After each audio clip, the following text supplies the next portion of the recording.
So let's look at combat mission Final Blitzkrieg.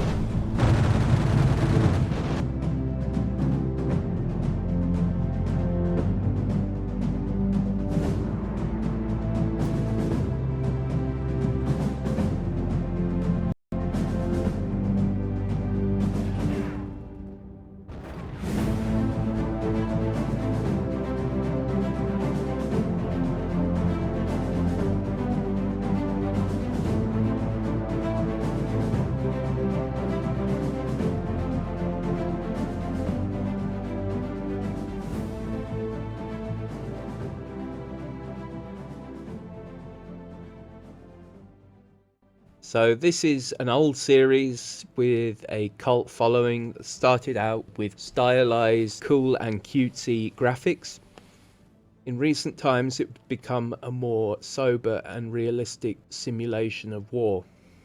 But as with the original combat mission, that signature feature of shot selection is key.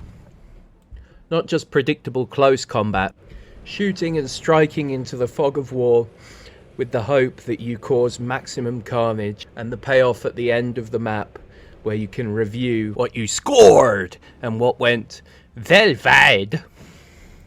And that, I think, is what attracted people to this game originally, even from the older games that are not on Steam.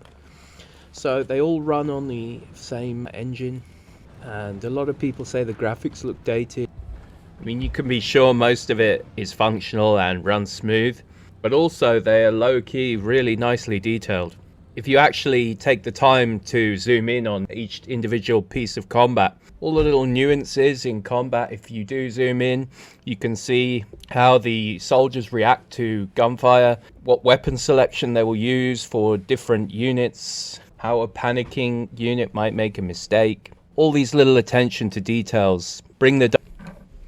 But you can play the game in a turn-based mode, but for me it works better as a real-time strategy game. Although you are given a brief at the start of every map, there is a lot of freedom of choice, and many of the missions are not dependent on you finishing them uber quick, giving you plenty of time to chip away at the enemy forces and strategize.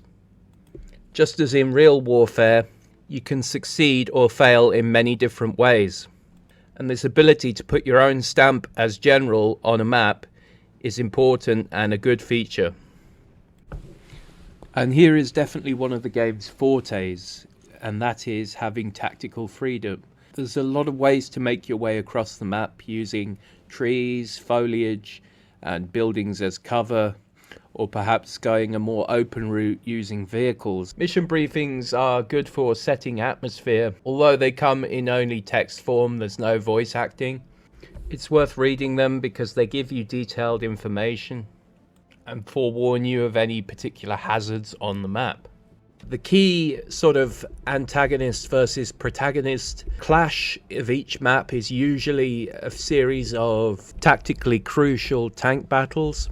And pretty much whatever difficulty you're playing on, those pesky enemy tanks are really on point with their aim. So using the fine details of the controls and camera angles can often be crucial in making sure you win these clashes. Nothing more satisfying than after a couple of glancing blows, sending a missile right through the hull and knocking out that enemy tank. Indeed, your tank fleets in particular can go from a proud parade to a bunch of smouldering hulls very quickly, so you move carefully. And like everything else, practice makes perfect. If you like World War II strategy, it's worth learning the hotkeys here. Using hotkeys is the best way to play the game, I believe.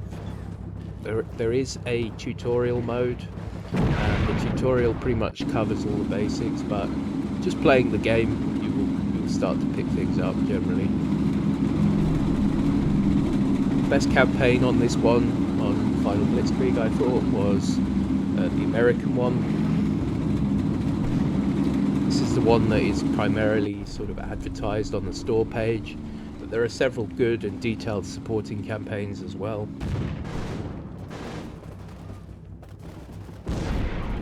If we're talking about difficulty, it can really be a wide range. Some missions and campaigns can be like fairly easy, but I'd say generally this game is definitely on the hard side. I mean, this game has done its research, and both German and American units do reflect characteristics of how they were in the real war. The Germans, although often low on ammo, low on tanks, low on resources, Cologne was actually the burial ground of a lot of the last German armour, even though a lot of their late war armour still slapped. German panzers such as the Panzer IV, Jagdpanther tank destroyer and Panther tank, as well as the Hulk and infamous Tiger tank, to the wacky and diabolical Sturm Tiger with its 380mm gun. This one is just great fun for blowing big craters in the map.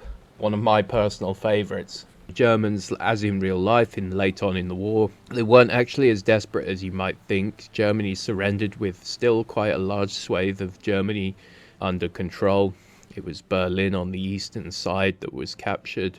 The Germans, although losing most of the battles as the large American force, they're fighting on all fronts against all nations, so the Americans very much were still fresh by comparison, but the Germans were giving them bloody noses all over the place. The Germans were losing ground. They were making the Americans work for it, and I think that's characterized here in the game pretty well. American forces come largely in large formations of troops and Sherman tanks, the Sherman tank being one of the best good all-rounders of World War II. Of course, with a lot of tanks on both sides, there was also a lot of anti-tank gear in the ranks, and both German and Americans have plenty of capability here, utilizing weapons such as the bazooka for the Americans, and the Germans using Panzerschreck, Panzerfausts. One of the most satisfying things in this game, in fact, is taking out a tank at close range using an anti-tank round. You know, a bit of a David v Goliath battle. The armour in this is best arranged at range. If you're going in close to tree lines or houses, you have to know where the enemy is, or you're going to start losing your tanks quickly.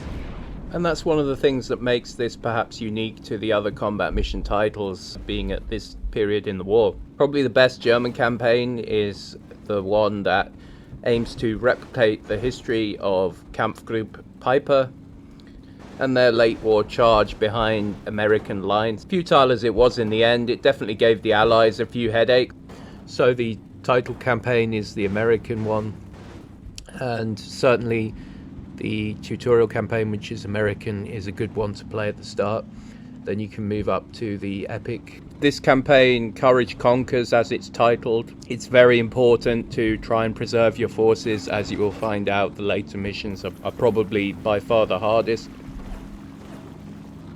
Also, you're not exactly limited to just the campaigns. There's a battle mode which has several scenarios, and even creating your own is not so hard. There's a very good map creating mode. I did find one or two of the skins a bit dull and boring. The skins could be a bit more varied, a small thing, but you know, it's part of the presentation of the game. However, I did find when I was searching through the files that you can actually mod the skins fairly easily. So using templates on Photoshop, I actually added some faces of my own just to keep it varied. I might even make a tutorial video of that. So artillery strikes play a big part in this. That's something you may have to take a little while to learn. You have certain units, the higher ranked units can call in artillery, and calling in artillery to break down the door, so to speak, of the enemy strongholds on the maps, and to take out anti-tank gun emplacements. These anti-tank guns, as you'll find, combat mission, they are the peskiest thing you've ever seen, and you have to take them out. And you can also use, very important to use, smoke artillery as well to progress through the map. So a very important dynamic in the game is utilizing also the artillery and smoke capabilities. On almost every map it is advised to use the artillery to weaken enemy forces before launching any full assaults. And smoke screens are very much important about preserving and having success from assault over wide spaces where your soldiers and tanks would otherwise be fish in a barrel. So yeah, if you're into all that, and especially World War II strategy, I think you would really enjoy this game.